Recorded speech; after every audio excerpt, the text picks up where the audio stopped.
Hi guys, it's Carly and welcome back to my channel, The Planted Carly Flower. I'm so excited to have you here today because today we are going to talk about one of my favorite plants. I'm going to give you all the information, all the care tips, all the history and general knowledge of the plant, and we are going to get deep and dirty into it, and I hope after this you will either know more about the plant that you currently have or you will know more about a plant you might want to get. So without further ado, let's get into it.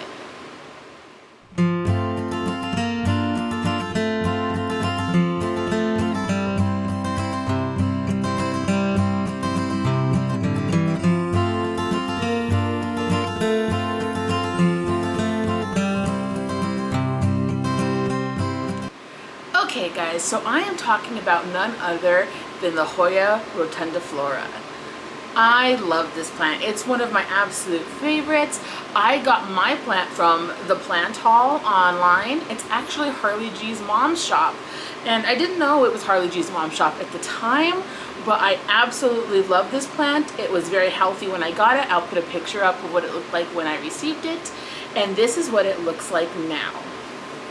I will put on here somewhere when I got it as well, because I don't remember how long I've had this plant, but it's been definitely less than 6 months, and it's put out this long tendril and it's absolutely doing great. It's just the prettiest Hoya and I really enjoy it. It's got these beautiful square leaves and they're super fuzzy, which is really cool.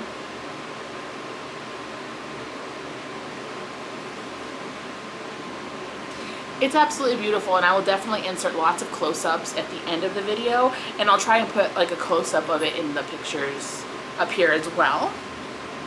But first, let's get a little bit into the plant itself and talk a little bit about its history. I do have some notes here, so if you see me glancing down, it's because I did my research and I have a horrible memory. So we are gonna go ahead and just go by the notes so that I can make sure not forget anything. This plant hails from Thailand. That's where it was first discovered, out in the wild of the jungles. And it is one of the funnest plants, like I've said, that I've had in a long time. It does like lots of humidity. It will thrive in room temperature. It did put out several leaves for me and start building the tendril before I put it in my Millsbo cabinet, which is where it currently lives. And my house, as I've mentioned numerous times before in other videos, is very dry. I range anywhere right now from 10% to maybe 25% humidity in my home. I don't have a bunch of supplemental humidifiers. I really just have one going for my calathea bunch in my kitchen.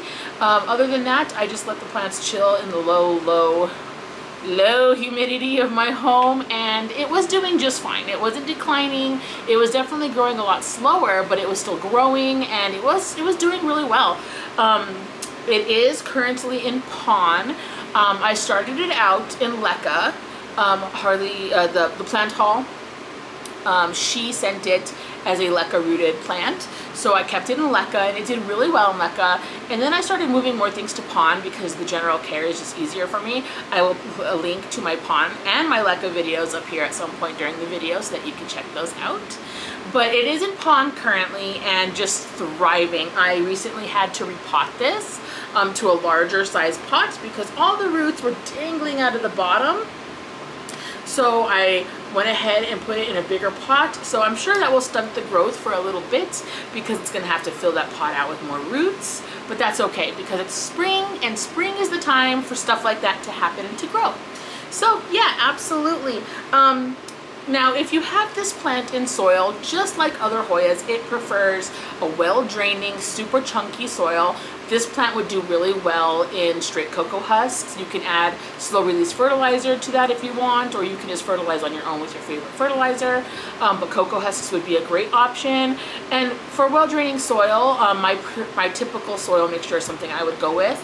I will also link that video here if you want to check out my soil video, but I do basically like a general potting mix with tons of perlite, maybe some pumice. I prefer pumice over perlite simply because over time perlite can rise to the top and compact your soil, but I kind of do a mixture, a little bit of both, because pumice is pricey, perlite is not. So you know, you do with what you have. and with what you can afford. You don't have to be pricey if you don't want to. Perlite works just fine for the most part. I put orchid bark and some cocoa husks in my soil mix, and I also put horticultural charcoal. So my potting mix is super well draining, and if your potting mix is super well draining as well, absolutely this plant will thrive in it.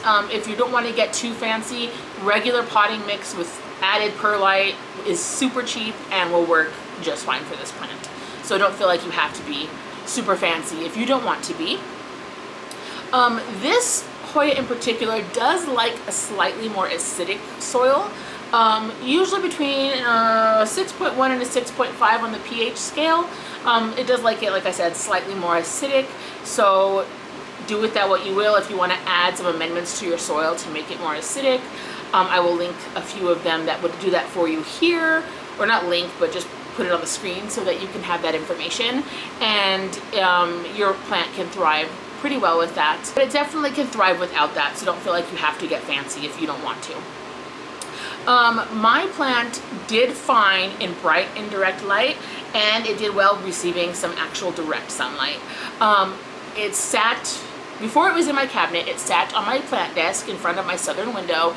I didn't give it full-on southern rays, that's probably too much for it, but I did have a filtered blind situation going on, and it did take dappled direct light very well. It now does get some direct eastern light, probably 1 to 2 hours in the morning in my cabinet of direct light. My cabinet sits right in front of a window, and it does really, really well. I will insert some footage of the plant in my cabinet so you can see exactly how it's positioned and what kind of light it gets. But yeah, it does get some direct eastern light, and it does really, really well with that. So to water your plant, now I don't really have to water my plant because it's in pond. It pretty much stays pretty well hydrated all the time. It is in a self-wicking pot, and it has a reservoir, and it does really well with that. It has no problems. But if you have this plant in soil and want to know how basically you should know when to water, the taco test is really simple. Lightly bend the leaves, and when the leaves feel pretty bendy, you could probably go ahead and give it a good drink. Don't squeeze too hard. These leaves are a little rigid, they could crack, you don't want that. But when it feels a little bendy and like it's gonna, you know, a little rubbery, go ahead and give it a drink. Some people will wait till their plants wilt or start to wrinkle. I don't like waiting that long. I feel like I'm not good at judging with wrinkling too much. I don't want to damage the roots by underwatering it too much. So I tend to go by what we call the taco test. And a girl loves her tacos anyway, so we're gonna go with the taco test. And yeah, it works just fine for me. The Hoya has never had problems. I did use the taco test method when I had it in leca, because I tend not to leave a big reservoir with my leca plants. But with the self-watering pot and pond, I haven't had any worries. I just make sure that there's always water in the reservoir and there's no issues. But yeah, the taco test is a great way to tell if your plant's in soil about when is a good time to water. So when those leaves start getting bendy, go ahead and take it over to your sink and give it a good drink. This plant will thrive in terracotta. I know some people don't like to put their Hoyas in terracotta. There's something out there that the roots fuse to the terracotta. I personally have never had that happen. I'm not saying that it can't. I've just personally never experienced that.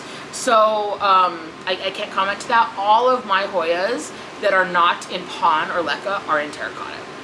I prefer it, I like it, and they seem to thrive in it. So it's completely personal preference. I'm sure you could adjust your watering schedule to have it in plastic or ceramic or whatever you prefer. Okay. Just like most Hoyas, it's not exactly a big fan of the freezing temperatures. This plant will thrive for you in anywhere from 60 to 95 degrees Fahrenheit. And I have it written down here for those of you that are not in Fahrenheit. That's 15 degrees Celsius to 35 degrees Celsius. So it can pretty much tolerate a range of conditions. I don't know too many people whose house goes below 60 degrees or, again, 15 degrees Celsius. I mean, we're people, we probably don't like it in the 40s and 50s in our homes. So any home temperature is probably going to suit this plant just fine. If you have your plant in pond or leca, I personally put them on heat mats in the winter to keep the reservoirs from getting really cold. I don't want the roots to get cold. That's just personal preference. I know lots of people who don't do that and have plants with a reservoir and they have no issues. That's just what I do. I'm just letting you know my experience. Okay, now flowering. I have not had the privilege of my plant flowering yet, but I did read and I have heard from others that have had it flower that right before this plant starts to bud, that giving it a fertilizer a little bit higher in nitrogen can help those buds to bloom quicker and better. I definitely am going to try that. I recently bought some Dyna-Gro Bloom, I will put a picture of it here, that has a higher nitrogen content that I'm going to try. I currently have a Serpens and my Methilde with budding peduncles and a Shepherdii with a budding peduncle. So I'm going to try that and report back. So keep an eye out for that video. It might be sooner than you think, hopefully. I'm hoping. I would love to see one of my Hoyas flower. I did have a Callistophila with a bud that blasted on me, but I think that because I got excited and didn't want it to dry out and gave it too much water, and it was like, oh no, we can't be flowering for you. You're overwatering us. How dare you give us love and attention? So you know, Hoyas, they thrive on neglect. So if you ignore it, it'll probably do what you want it to do, just like most things. Okay, that's pretty much all I had as far as the general care of the plant and where it comes from. The conditions in my house, I went over a little bit over that. It does live in my Milsbo. I don't think I told you the temperature and the humidity of that. It ranges anywhere from 75 to 90 degrees in my Milsbo. I do open it every now and then and let it get some air in and out of it. But it also sits at around 80 to 90% humidity, and this plant is just going bonkers in there. If you can give your plant humidity, it will definitely thrive. Like I said, it will do just fine in normal room humidity. Don't feel like you have to go out and like greenhouse your entire living room or anything. Like, it'll just do fine, but it will appreciate a higher humidity and it will grow a little bit quicker for you that way. But anyway, yeah, that is all I really have about the Rotundiflora. This plant is, oh, pests. I'm so sorry, I almost forgot about that. Pests. This plant is prone to aphids and mealybugs. I have not had either on this plant. I am pretty good with my preventative pest maintenance. I use a neem oil solution every time I fertilize, and I spray it down. Also, the fact that my plants are not in a ton of soil will naturally lower my chance of pests anyway. But when I fertilize, and I fertilize it every 2 weeks, and I do it with Dyna-Gro foliage, I'll put a picture of that here, I go ahead and I spray it down with my neem oil solution. I bought a big amber glass spray bottle, and I put a little bit of neem oil, a little bit of dish soap, and distilled water. I do not measure this. I do not get a teaspoon or anything out and measure it. I measure with my heart. But a little bit does go a long way. I just put a little strand, little few drops of each one. Shake it up really good. You're not going to want to store that in direct light. The amber glass bottle does help with that. And you are going to want to keep it in a warmer place because neem oil tends to solidify, and that makes it kind of hard to use.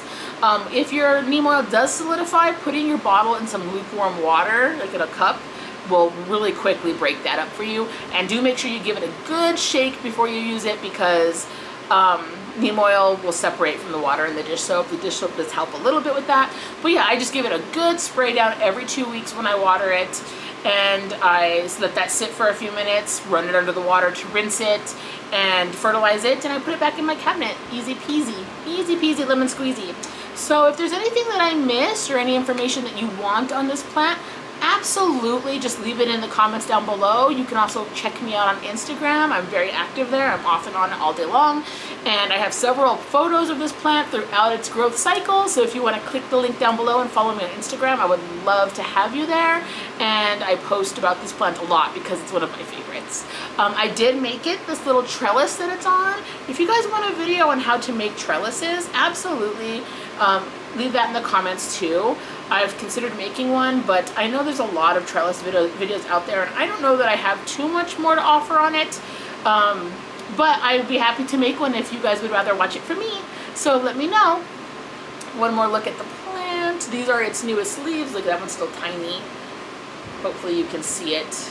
The camera tends to focus on my face and not the plant. But yes, it's beautiful, and I will absolutely insert lots of footage of this little beauty at the end of the video. Don't forget to like, comment, and subscribe. I would love to have you be part of my YouTube or Instagram or both family.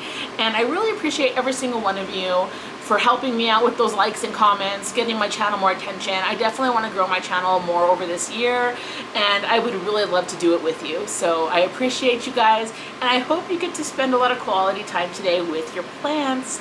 I hope you guys have a good one. Thank you. I'll see you in the next video.